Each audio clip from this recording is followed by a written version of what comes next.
یہ دیکھو کیا سوال پوچھا انہوں نے، ہم بستری کا شرعی طریقہ۔ محمد رفیع صاحب پوچھ رہے ہیں، میں بتا نہیں رہا کہاں سے ہیں تاکہ ایسا نہ ہو ان کے گھر والے جان لیں، میری عنقریب شادی ہونے والی ہے،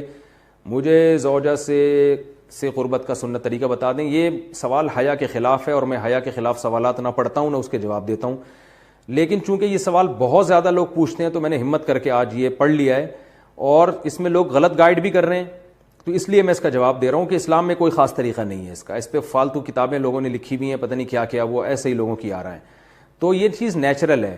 جیسے کوئی پوچھے کھانا کھانے کا طریقہ کیا ہے، تو بھائی منہ میں نوالا ڈال کے چباؤ نگل لو، خود بخود فطرت سکھاتی ہے انسان کو، تو ایسی زوجہ کے قریب فطرت خود سکھا دیتی ہے۔ ہاں شریعت نے جس طریقے کو حرام قرار دیا ہے وہ سب کو معلوم ہے کہ جو ہے وہ اللہ تعالیٰ نے جو میں نے جو بدکار لوگ جس طرح سے کرتے ہیں، جو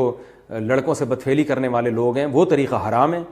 تو باقی اللہ تعالیٰ نے میاں بیوی کا معاملہ رکھا ہے، ایک دوسرے کا لباس ہیں، تو کمرے کی باتیں ہیں وہ جیسے چاہیں مناسب سمجھیں، وہ ان کا اپنا ذاتی عمل ہے، اس کا کوئی خاص طریقہ نہیں ہے، اور یہ نیچر انسان کو خود سکھاتی ہے، نہ یہ طریقے نہ کسی سے سیکھنے کی ضرورت ہے۔ بعض لوگ تو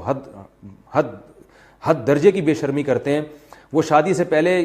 جو ہے وہ فحش فلمیں دیکھتے ہیں تاکہ ہمیں طریقہ آ جائے، یہ انتہائی درجے کی بےہودگی ہے، انتہائی درجے کی ایک لعنتی عمل ہے یہ۔ تو یہ کوئی خاص طریقہ نہیں ہے، میاں بیوی ایک دوسرے کا لباس ہیں، وہ جس طرح سے ایک دوسرے کو سیٹسفائی کر سکتے ہیں وہ کر لیں، تاکہ ان کی توجہ کسی اور طرف نہ جائے، وہ حلال کی تسکین ان کی بند کمرے کے اندر ہو جائے۔ اور یہ باتیں لوگوں سے شیئر بھی نہیں کرنی چاہیے۔ آج یہ بھی ایک حرام کاری ہو رہی ہے، میں بہت سخت الفاظ استعمال کر رہا ہوں اس لیے کہ یہ،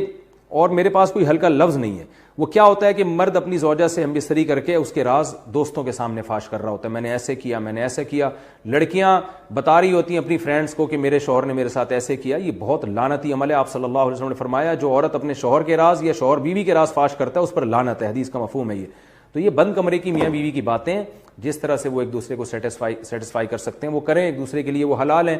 اور بس وہ طریقہ جو لڑکوں سے بدفعلی والا طریقہ ہے وہ طریقہ اسلام میں حرام ہے۔ اور اللہ تعالیٰ نے حالت حیض میں زوجہ سے ہم بستری کو حرام قرار دیا کیونکہ اس میں گندگی ہے۔ باپ دیکھیں کہ وہ گندگی اس درجے کی نہیں ہے جتنی اورل سیکس میں گندگی ہوتی ہے۔ اگر اس میں ڈسچارج ہو جائے بندہ، انسان جو ہم بستری کرنے والا ہے زوجہ سے، وہ منہ میں ڈسچارج ہو جائے، تو آپ سوچیں کہ اللہ تعالیٰ شرمگاہ کو گندگی سے بچا رہے ہیں، جس کی وجہ سے حیض کی حالت میں ہم بستری کو حرام قرار دیا۔ تو منہ جس سے انسان کھانا کھاتا ہے، جس سے کلمہ پڑھتا ہے، اور جو انسان کے جسم میں سب سے اشرف عضو ہے، سب سے زیادہ معزز اور مکرم عضو ہے، اس میں ایسی گندگی کو ڈالنا کہاں سے جائز ہو سکتا ہے، کہاں سے حلال ہو سکتا ہے؟ تو آج بعض متجدد قسم کے لوگ جو ہے نا اس کو حلال قرار دے رہے ہیں، تو یہ بالکل غلط ہے۔ تو یہ بات خوب ذہن میں رکھیں کہ اورل سیکس کے ذریعے اپنی خواہش کو پورا کرنا اس طور پر کہ ڈسچارج ہو جائے انسان عورت کے منہ میں، بیوی کے منہ میں، یہ بالکل حرام ہے، بالکل ناجائز ہے، کیونکہ منی ایک غلیظ اور ناپاک اور گندگی ہے اور ناپاک اور نجس چیز ہے۔